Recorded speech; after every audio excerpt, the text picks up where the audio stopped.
Hello,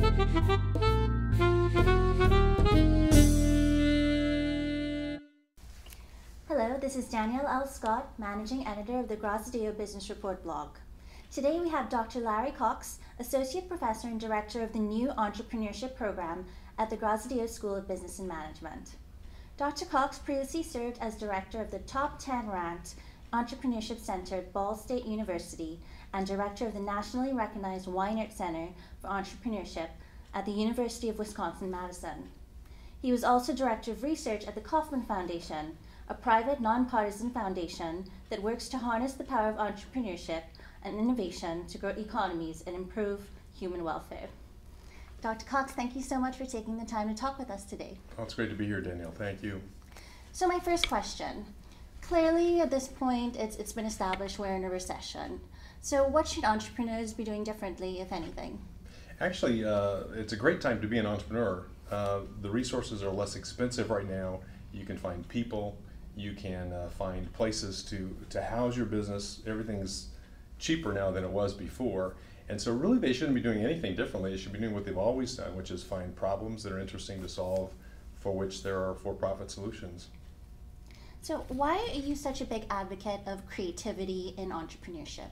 Well, I've spent a lot of time around entrepreneurship and around teaching entrepreneurship, and the thing that we've discovered is that basically entrepreneurship is a creative problem-solving process. If you boil it down to what's it about, it's about finding a problem that you care about, that you're passionate about, and finding a for-profit solution for that problem. It's a creative process, and so you've got to start with creativity, or else you're missing the boat. It's got to be creativity.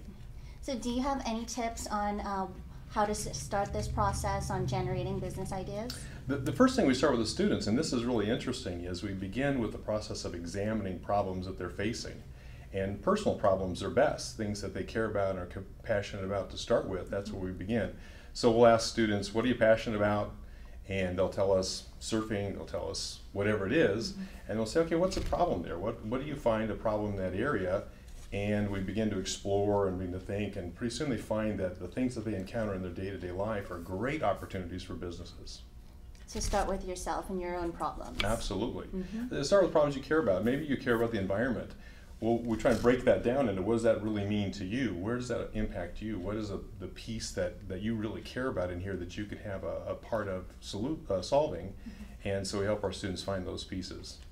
So what are the other important factors to entrepreneurship? I think creativity is the key, because you got to start with the idea. So if you don't have a good idea, it's a moot point. So we help our students find the idea, then we help them find the resources that they need to implement that idea. We help them form the structure for the company, put the plan together, find obviously the funding that they're going to need to launch the venture. So we do a lot of things in there to move them along the process, but we feel like the thing that differentiates our program from other programs in the country is that we begin at the beginning, which is, what's your idea?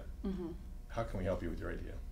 So what would you say is the optimal balance between creative, out-of-the-box thinking and solid research and financials that will actually establish the business? It's an interesting question, because you need both. You need to be great at analysis and sort of sorting through the information and the data on the market research side. But entrepreneurs, the more successful ones, the more innovative ones, are the ones that are able to also switch onto the other side of their brain and be creative and come up with the ideas to solve the difficult problems.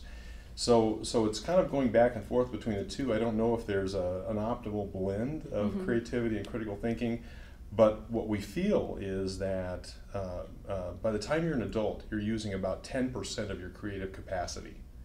And so when students come in, I don't have to teach them to be more critical in their thinking, because they're already critical.